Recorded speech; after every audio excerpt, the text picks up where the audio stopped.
बिस्मिल्लाहिर्रहमानिर्रहीम।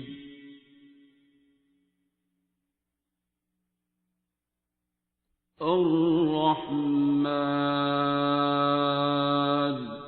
आज तो एक किसी की फरमाइश थी कि मेरा वॉइस क्लिप ना चलाइएगा, खातून है कोई सैयदादी हैं, तो आप अपनी ज़ुबान में इसको बोलें, इसको अल्टर भी ना कीजिएगा। मुझे पता है आप लोग लैंग्वेज वो वॉइस अल्ट्रेशन करते हैं, लेकिन नहीं, मेरा पता चल जाएगा तो आप बोल दें। मैंने उसे रिकॉर्ड भी किया, पता नहीं पुराना पड़ा हुआ था बीच में, शायद मैंने पहले दिया हुआ है कि नहीं, लेकिन मैंने शेयर कर दिया। कह रही मैं सैयदादी हूँ और मुझे ब्लेसफेमस थॉट्स आते हैं अहले बैत के बारे में, तो क्या हो गया, वो इस तरह का है। मैं खैर कर दिया। इसी तरह ये भी किसी का मैसेज था कि जुदा हो दी सियासत से तो रह जाती है चंगेज़ी। स्टार्ट यहाँ से किया हुआ इलामा इकबाल के शेर से। उन्होंने सवाल पूछा हुआ था कि सर, दीनी जमातों को सियासत में हिस्सा लेना चाहिए कि नहीं। वैसे इलामा इकबाल तो कहते हैं जुदा हो दी सियासत से तो रह जाती है चंगेज़ी। तो काइंडली इसका जवाब दे दें। भाई साहब, मुझे सियासत पहले समझा दीजिएगा कि आप इलामा इकबाल का सियासत से क्या मुराद है, सियासत की डेफिनेशन क्या है। बाकी ये जो आपने बात की है उसमें उनका जो शेर है कि जुदा हो दीन सियासत से तो रह जाती है चंगेज़ी, तो सियासत क्या है वो तो बात की बात है। तो अगर उसमें दीन ना हो, अगर हुक्मरानी आप उसकी लेते हैं मिसाल, तो उसमें दीनी जमातों का जिक्र नहीं उन्होंने किया, ठीक है। और दीन में अगर मुख्तलिफ जमातें हो गई हैं तो उनका दीन से कोई ताल्लुक़ नहीं होता। दीन है अल्लाह को मानना, एक मानना, उस अल्लाह को मानना। यहाँ से दीन शुरू होता है। 5 मोटी चीज़ें हैं। मज़हब आगे रिचुअल्स हैं। दीन जो है, जो मुझे समझ है, उलमा ज़्यादा बेहतर जानते होंगे, लेकिन मेरी काम अकल एक डॉक्टर के पास जितना इल्म है उसके मुताबिक जितना मुझे अभी तक समझ आया, तो दीन है अल्लाह को मानना, फ़ाइनल मानना, और उसके सिवा किसी को ना मानना।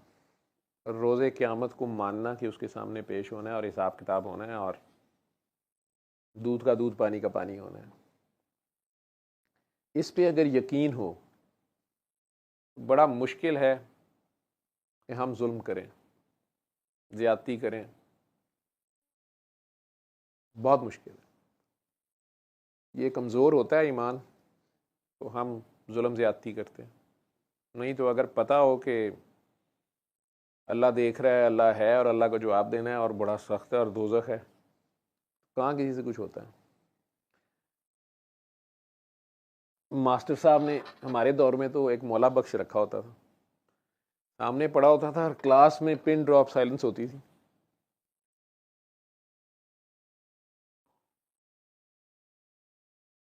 हाँ, मौला बख्श समेत उस्ताद चला जाता था तो वहीं पे शोर पड़ जाता था।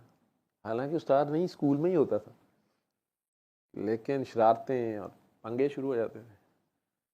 इंसान का भी यही हाल है, अगर वो मानता हो कि अल्लाह है, सामने देखता हो, तो फिर कहाँ गलती होती है। लेकिन डंडा पीर है बिगड़ियाँ तिगड़ियाँ था। तो एनीवेज, तो तीसरी चीज़ है अल्लाह की किताबों पे ईमान, अल्लाह के नबियों पे ईमान कि वो सच्चे हैं और ये डिवाइन स्क्रिप्चर उन पे आ रहा है। अल्लाह का जो मैसेज है वो हक और सच है, उस पर अमल करना है। और अल्लाह के फरिश्ते भी मौजूद हैं। ये मोटी 5 चीज़ें हैं। फिर अल्लाह को मानते हुए, इन सब चीज़ों पे ईमान रखते हुए नमाज पढ़ना, ज़कात देना, ये मज़हब है। आगे मज़हब में आगे उसकी बुनियादें, ये मज़हब है, रिचुअल्स हैं। तो दीन अगर किसी बादशाह का या हुक्मरान को ये एहसास नहीं होगा कि अल्लाह है और मैंने उसको जवाब देना है, तो फिर वो चंगेज़ खान बन जाएगा। हालांकि चंगेज़ खान भी इतना जालिम नहीं था, मैं आपको बता दूँ। वो इंसाफ ही के लिए उठा था, डाकू के ख़िलाफ़ उठा था। हमने उसके सफ़ीरों को मारा था, उसने हमें फंटी लगाई थी कि तुम अपने नबी के इस हुक्म के ख़िलाफ़ हो गए हुए हो। तुमने किसी की सफ़ारत को जो तुम्हारी तरफ अमन का पैगाम लेके आई है, उनकी गर्दनें काट दी हैं। अब मैं तुम्हें बताता हूँ गर्दनें कैसे कटती हैं। सारों की काट दी थी, मीनार बना दिए थे उसने, शहरों के शहर उजाड़ दिए थे उसने, क्योंकि ये नबी करीम का हुक्म था। पता नहीं अल्लाह की तरफ से वो एक सरकारी जल्लाद था या जालिम था, हम यही कहते हैं, हिस्ट्री जो हमें बताती है, लेकिन गलती हमारी थी। हमने अपने हमसाए में से आने वाले एक पुरअमन एलचियों को एक अमन के पैगाम के बदले में कि ये गरीब, ये टटपूंजिए, ये हमारे से दोस्ती करेंगे, उनकी गर्दनें काट के भेजी। उस तकब्बुर का जवाब आया था। तो जुदा हो दीन सियासत से तो रह जाती है चंगेज़ी। वो चंगेज़ी शायद वो समझाना चाह रहे हैं, अल्लामा इकबाल ने चंगेज़ खान का ही दिया कि मुसलमान फिर डरते थे, लेकिन वैसे इस्तारत उन्होंने कहा कि फिर जुल्म रह जाता है।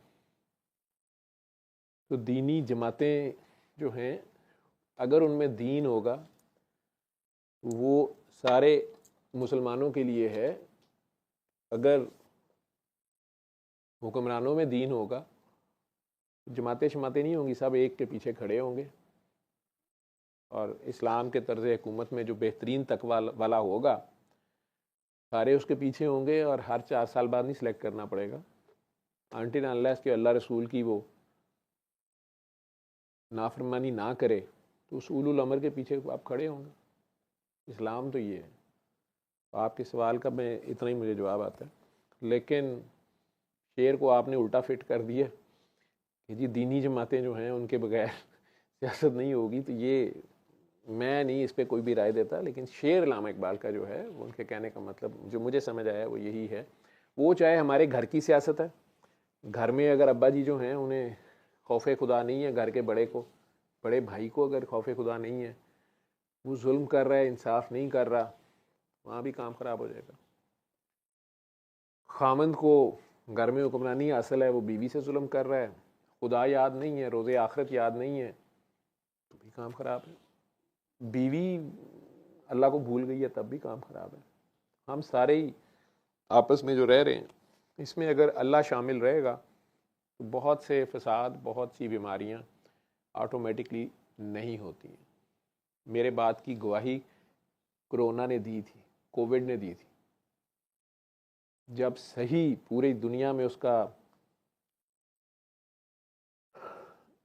हुकूमत शुरू हुई थी, खौफ की, मौत की, तो हमारे अस्पतालों में कोरोना के मरीज़ आते थे, लेकिन यकीन करें हमारे से सारे बड़ी हमदर्दी करते थे कि मेडिसिन के डॉक्टर बेचारे, इन्हें जाना पड़ता है, ये फ्रंट पे हैं, इन्हें अस्पताल जाना पड़ता है। बाकी तो डॉक्टरों की भी छुट्टियां हो गई थी, स्किन वाले सारे, वो इसलिए कि मरीज़ ही नहीं आ रहे थे।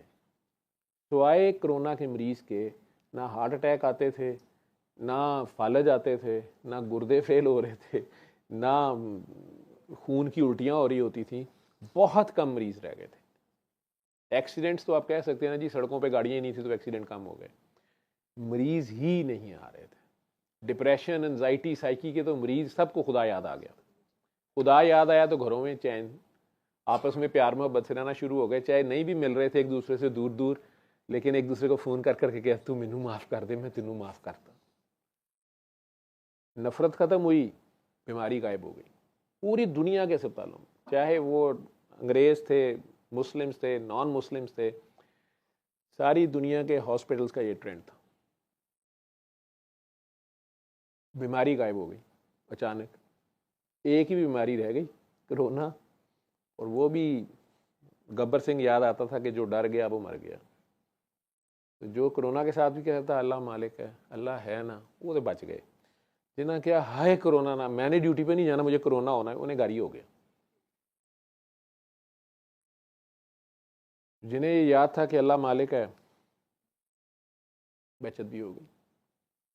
यही पैगाम इधर का है, अपने दिल साफ करके अल्लाह के आके पेश होके उसको पुकारना है, उसकी रहमानियत को।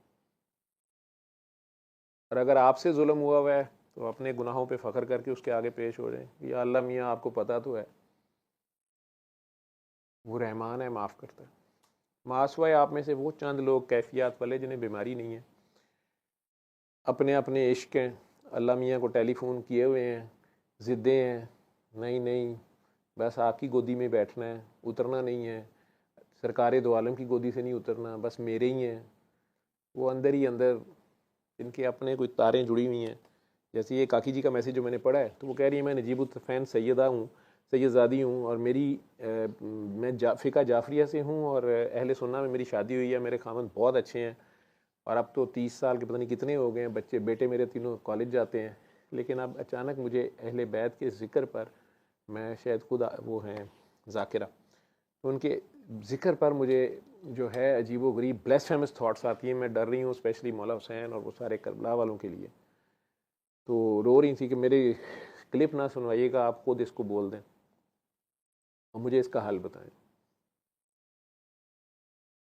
ये बीमारी नहीं है, ये एक कैफियत है, ओवरडोज हुई हुई है। और जिस चीज़ का जिक्र करती रही हैं, जिसको अप्रिशिएट करती हैं, जिस चीज़ से मोहब्बत का दावा भी है, उस पर कहीं अमल करने में कोताही कर गई हैं, कहीं ऑपोजिट गई हैं।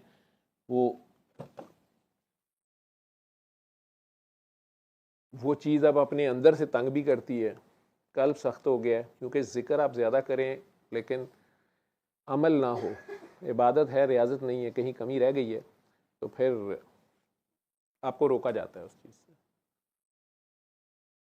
कपड़े फटना शुरू हो जाते हैं, खून के छिटे, वज़ू टूटना शुरू हो जाता है, बुएँ और खुशबुएँ, खटके और आवाज़ें, बहुत कुछ।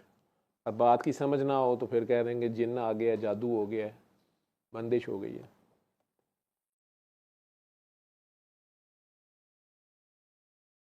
मुझे 1 मिनट की ब्रेक दें।